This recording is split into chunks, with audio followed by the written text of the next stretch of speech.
American Primeval is the best depiction of what the Wild West was really like. It's the best I've ever seen. No spoilers for a minute, and then I'll get into those after I get kind of just the regular stuff out of the way, because if you haven't seen it, I kind of got to sell it because you have got to see it. And for those of you that have seen it and are here to hear more, I mean, you know how freaking good it is. And then at the end of this, I will throw in like a did you catch it moment at the end of the series that happens. Starting things off, this series is incredible. I kind of just want to get the negatives out of the way really quick because they're small, they're not super game changing, they don't affect the enjoyment very much at all. They do affect it a little bit, and it is important to bring them up, so I just want to get them out of the way.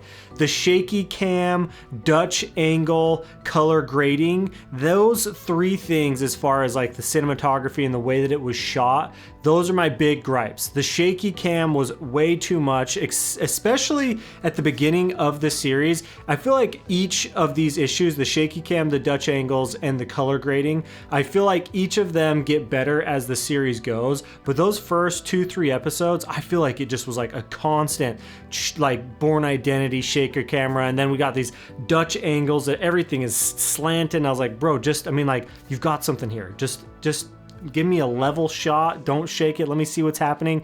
And then the color grading, like I said, I feel like it got better, but it was just too bland. Everything was, I mean, it was almost black and white, but not quite, and there was nothing, not that anything needed a pop, but it just kind of felt dead, dreary. And I guess your argument would be like, well, like it was supposed to. I feel like they just leaned a little too much into like everything just was like just a flat color grade, and there was no depth where I feel like there should have been. Now that's as far as like cinematography, the way they're shots, those are my really only 3 gripes. And like I said, I think after episode 3 at the latest, I feel like those things really started to go away. The bigger, like more like plot issues, I feel like Sarah and Devin, those characters, the mom and the son, I did not love their characters. Devin less so, and Sarah more so, meaning like I disliked Sarah's character a lot more. I feel like her actions, the way that she was acting in certain moments and the decisions that she made didn't make a ton of sense. It can happen once, and if you've seen it, you know what I'm saying? Like you can make that mistake once, but when you do it 2 and 3 more times, it's sort of like, are you stupid? Like, why do you keep making the same mistake? Obviously, it's not going to work out for you. The Devin character, I honestly, I thought the character was fine. It was more like his acting that I just couldn't get on board with a ton. I feel like he and Sarah both, I feel like those 2 characters out of everybody were overacting a lot of the time, and it would take me out of it. The last thing to do with the plot is just going to be the Mormons in general. I feel like the writers missed the mark big time with these people. They just didn't speak the way that Mormons would have spoke back then. Like the sermons that Brigham Young were giving, they were not like Mormon sermons, if you know anything about them. And then when they kept referring to him as, this is a nitpick, but it really is. I mean, just like, because everything else was so, I mean, like, I'm just going to say it again if I'm losing it, which is like, I freaking loved American Primeval. Like, I thought it was great. Because all these other things were so good, it made these other things that normally wouldn't have been like that big of a deal, it made them, they were glowing a little bit because everything else was so pristine. And so like I said, the Mormons, like they would have never referred to Brigham Young as governor. It would have always been President Young, Brigham Young or President Young or Brother Young.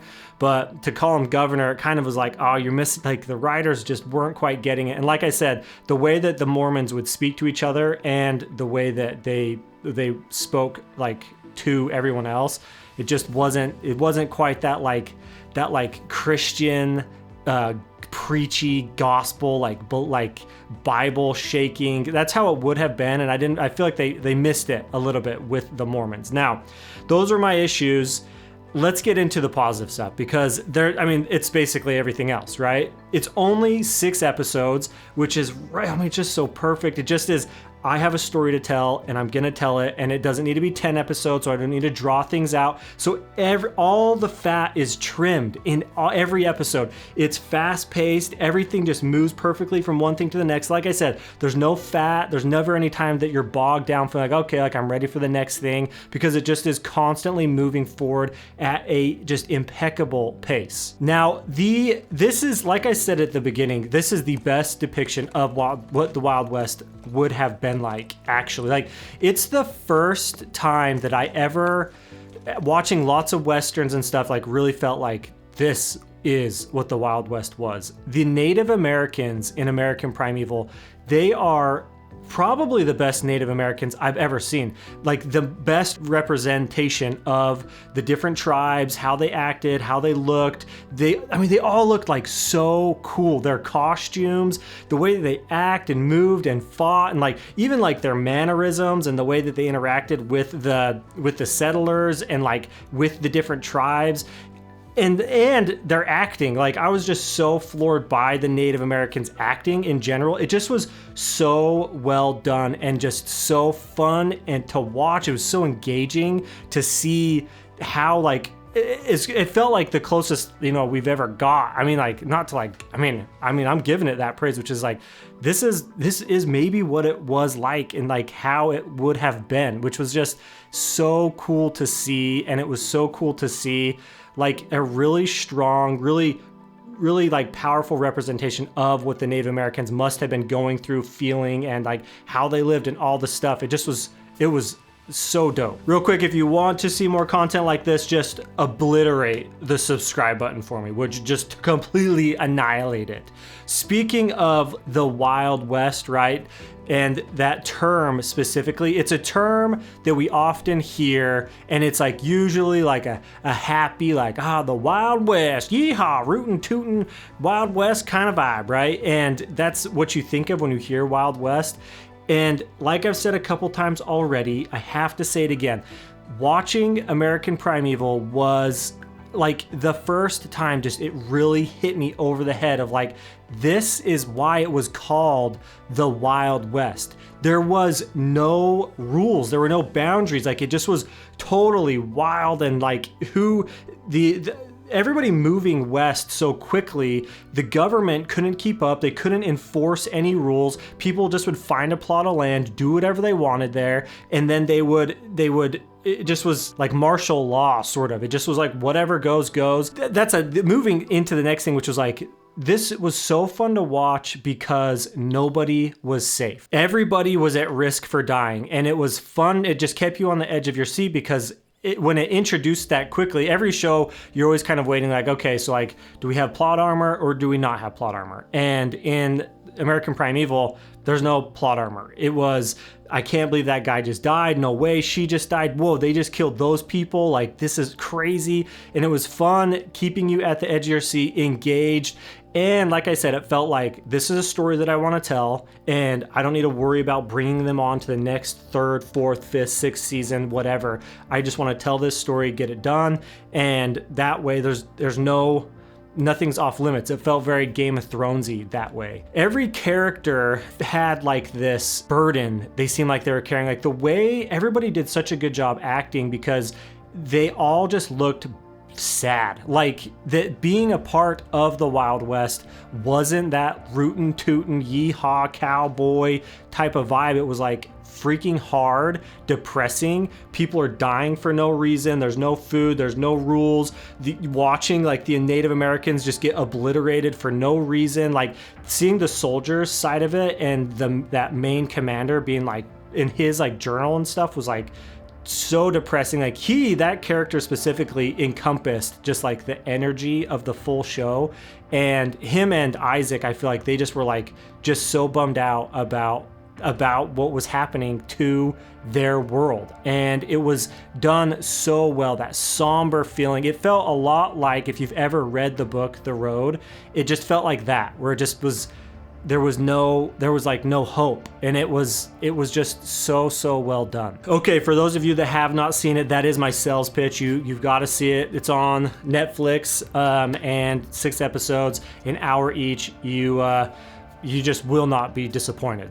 So now let's get into the spoilers. So speaking of the nobody's safe, right? The Mountain Meadow Massacre, when you go in with these people that you think you're going to be with for the full season or for the full series, and they all just start getting destroyed. And then like the main Mormon guy, he gets like him getting scalped was just so crazy, so brutal. The whole series is just so brutal and gross, with them always cutting up animals or killing people and the arrows in the head and stuff. And like when they line up and the Native Americans, they take the like all the women, they kept them alive, and then they just go through and start slitting their throats. You're just like, dude, this is freaking crazy. Going back to the guy, the main guy who got his head that gets scalped and he's just bloody the whole season. That was one thing where I just was, it sort of like played into his like his psychosis, right? Like him just like totally being gone, but like him just being bloody for the entire time. I was like, hey man, like, I mean, you're in a river, he's in a river at one point. It's like, just get some of that water and just splash it on your face, scrub a little bit, and let's clean up that face a little bit, man, because that blood has been caked on there for,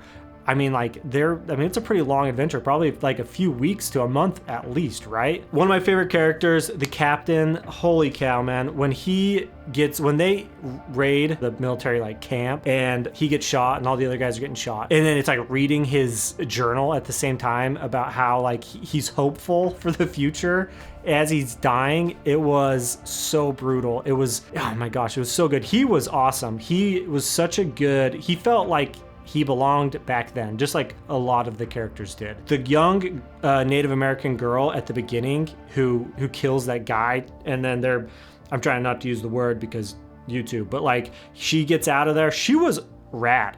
She was super cool. And like how Isaac kept telling her to like get away, stay away, don't come back, and she just was like, nah, screw you, like I'm gonna keep following you. And I liked how like it was written so well that it was like never blatantly said. I feel like in other shows that we've seen, it would have been like written in where it's like, hey, like thanks for tagging along, like I needed your help, thanks for being here, like you're welcome in the party now. But that never happened. It just sort of like, as it went on, it just was like well known to everybody in the party, Isaac specifically, where it just was like, oh, she's a part of the family, like our little family, and she's included, and like I need her help. She's got my back. She's smart. She's savvy. She's a fighter, like, and she just was a cool character. And then like Red Feather, his character with his son, and like having him, and I don't know if it was his mom or what, but the Native American like chief lady, how like those two dynamics, it was really fun to see and really interesting and really well done, where you kind of got both sides of the story of the Native Americans, where it was like, let's just stay out of their way, like we'll just keep picking up, we'll keep moving. And then the other side of it being like, yo, they keep making us move, like we have to fight back. And then it being like, well, you can't, like you're not gonna win. And it's like, well, we've still got to fight, like they're destroying and taking everything from us. Like it just was done really well and written really well to get both sides of the story, and I think it was done so well. And when he dies, like holding on to his son, they both getting shot and like dying, leaned up against each other, like, dude. And then I knew when the scalped guy when he was like, I'm gonna go on the raiding party with you, I knew, I was like, freak, he's gonna shoot his wife he's been looking for. And it was crazy when he's like leaned over and he's like happy to see her after he shot her. You can almost like feel the like, it like almost didn't matter that he shot her, because it was like, I found you. And he'd been so like sick in the head that it didn't matter how he found her. It just was just the fact that he found her, regardless of that he just shot her, was like the respite that he was looking for and that he needed. And then like you can see like the wave get like wash over him. That's like, freak. And I just shot her, right? It was like the happiness of seeing her preceded the sadness that was, I just shot her. Oh, and how could I not forget those like, I don't even know what they were, like that old like witch looking lady, bald with her eyes, and like I don't know what the heck was going on. That group of nasty, just so gross. And like I said, like the Wild West, where it's like that land there was nobody like watching that land. Like you could just go there, get a bunch of awful evil people. Same with like those, I don't know, I think they might have been trappers, where they had like all the animals and stuff, like those, it's like you just set up shop, you call the day, like it's your land now. But like, oh dude, those nasty, like I don't know if they were incest or if they were like, I was like some carnival, dude. It was so gross. And them escaping, and like like I said, each episode had its own like little story. Oh my gosh, just so well written. Though that group of people was so gross. That grandma, I was so surprised when she's like pulling the trigger and she's doesn't have more bullets. I'd be like, I gotta find another gun because grandma needs to go to sleep now. And then finally, the end, you know, I think that it hit me when like she said, I didn't want you to come with me into town because I didn't want my husband to see the way that I look at you. I thought that I thought it was strong, and that it hit.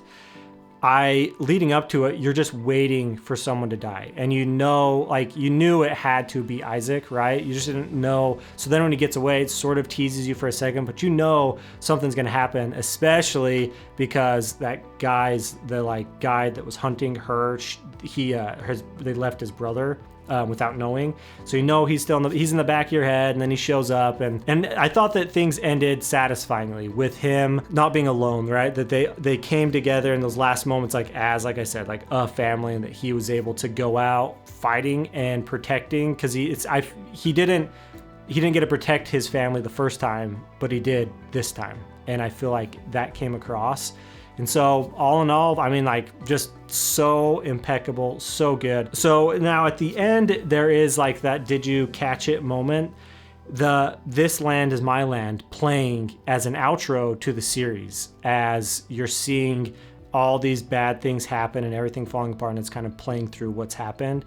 I was like, you know, you're singing the song along in your head, and it's a different rendition, and I was like, dang, this is like hitting hard. And I was like, I wanted to look up the lyrics to see like how they played along, because even then it's like, this land is my land, this land is your land, and everybody's just fighting and killing each other, and it just has like this juxtaposition that was super well done and like interesting. So after the fact, I looked up the lyrics, and there's this verse that is often omitted from the song that we're used to. I had never heard the verse before that I looked up, and then I was like, wait a second, so like, does this verse really exist? And then it said, you know, the internet's telling me like, yeah, it's often omitted because it's kind of sad, and it doesn't really play into the yeehaw, rootin' tootin' Wild West, right? And the verse from the song, I think, sums up American Primeval, that they match so well in that like true Wild West mindset, where like the Wild West is more of like a celebratory term, just like the song This Land Is Your Land is like a celebratory song.